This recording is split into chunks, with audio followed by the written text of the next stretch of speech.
പ്രിയപ്പെട്ടവരെ, എല്ലാവർക്കും നമസ്കാരം. നമുക്കിന്ന് ഉച്ചക്കത്തേക്ക് ഒരു അവിയൽ ഉണ്ടാക്കാമേ. അവിയലിന് വേണ്ട സാധനങ്ങൾ: ക്യാരറ്റ്, ചേന, വെള്ളരി, പടവലങ്ങ, ഞാൻ 2 കപ്പളങ്ങയുടെ കഷ്ണം എടുത്തിട്ടുണ്ട്, പിന്നെ പയറ്, പിന്നെ ഏത്തവാഴയ്ക്ക, മുരിങ്ങക്ക. ഇനി ആവശ്യത്തിന് മുളക്, ഉള്ളി, തേങ്ങ, ജീരകം. നമുക്കെല്ലാം കൂടെ ഒന്ന് കറി വെക്കാവേ. ചട്ടി അടുപ്പത്ത് വെച്ചു. ഇനി നമുക്ക് കഷ്ണങ്ങൾ ഓരോന്നായിട്ട് ഇട്ട് കൊടുക്കാവേ. ചേന ഇടുവാണ്, ക്യാരറ്റ്, കപ്പളങ്ങ,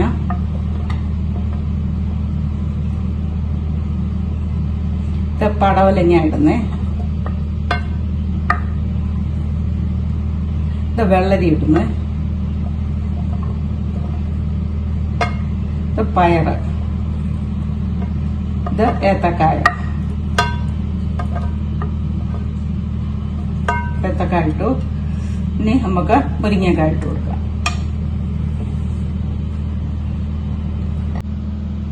കഷ്ണങ്ങളെല്ലാം ഇട്ടു. ഇനി നമുക്ക് ഒരു ടീസ്പൂൺ മഞ്ഞൾപ്പൊടി ഇട്ട് കൊടുക്കാം.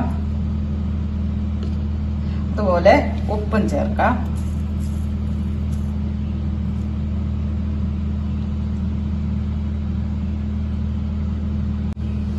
കരിയാപ്പിലയും ചേർത്ത് നല്ലതുപോലെ മിക്സ് ചെയ്തു. ഇത് ഇനി ഇവിടെ ഇരുന്ന് വേകട്ടെ. നമുക്ക് അരപ്പിനുള്ളതൊക്കെ നോക്കാം.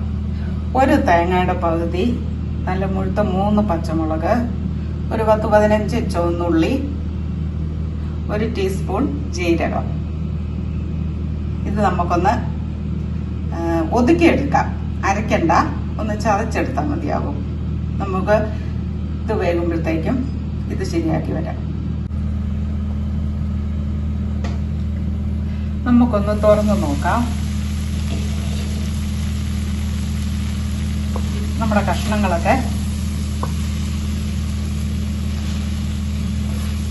വെള്ളമൊന്നുമില്ല. പച്ചക്കറിക്ക് നമ്മൾ വെള്ളം എക്സ്ട്രാ ഒഴിച്ച് കൊടുക്കണ്ട. ഇപ്പം മഴക്കാലമായതുകൊണ്ട് ഒട്ടും വേണ്ട. ആ വെള്ളം കൊണ്ട് ഇത് വേകും. അതാണ് അതിന്റെ ടേസ്റ്റ്. കണ്ടോ, വെള്ളം ഒട്ടുമില്ല. ചെറിയ തീയ, സിമ്മിലേ ഇടാവുള്ളൂ. ഒന്ന് ഇളക്കി കൊടുക്കാം. എന്നിട്ട് നമുക്ക് അരപ്പും കൂടെ ചേർത്ത് കൊടുക്കാം.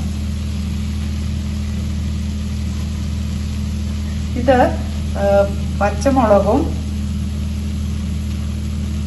ചുവന്നുള്ളി, തേങ്ങയും ജീരകവും കൂടെ ഒതുക്കിയെടുത്തതാണേ. അതിട്ട് കൊടുക്കാം. എന്നിട്ട് നല്ലപോലെ ഒന്ന് മിക്സ് ചെയ്യും.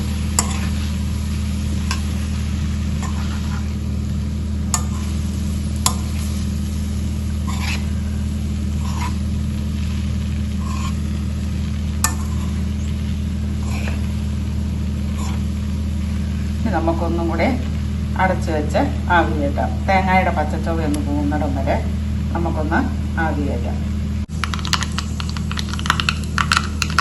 നമുക്കൊരു അല്പം എണ്ണ മൂപ്പിച്ച് എണ്ണയും ഉള്ളിയും കറിവേപ്പിലയും ഇട്ട് മൂപ്പിക്കാം.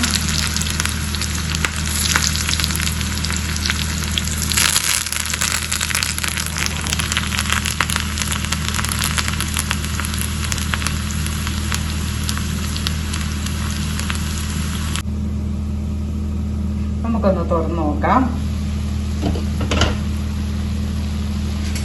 നമ്മുടെ അവിയലൊക്കെ ആവി കയറി തേങ്ങയൊക്കെ പച്ചമണമൊക്കെ മാറി നല്ല സെറ്റായി വന്നിട്ടുണ്ട്. ഇനി ചിലര് ഇതിനകത്ത് തൈര് ചേർക്കാറുണ്ട്, ചിലർ പച്ചവെളിച്ചെണ്ണ ചേർക്കാറുണ്ട് അവസാനം. ഞാനിത് ചേർക്കുന്നത് ഉള്ളിയും കരിയാപ്പിലയും കടുവും കൂടെ വറുത്ത് ചേർക്കുവാണ്. അതാണ് ഏറ്റവും ടേസ്റ്റായിട്ട് എനിക്ക് തോന്നിയിട്ടുള്ളത്. അതുകൊണ്ട് ഞാൻ അങ്ങനെയാണ് ചെയ്യുന്നത്.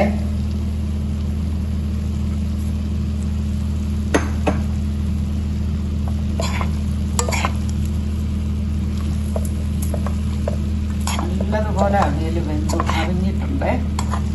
വെള്ളമൊന്നും ചേർക്കണ്ട. ഈ എണ്ണയും കൂടെ ചേർത്ത് സ്വാദിഷ്ടമായ അവിയൽ നമുക്ക് ഉച്ചയ്ക്ക് ചോറിൻ്റെ കൂടെ കൂട്ടാവേ.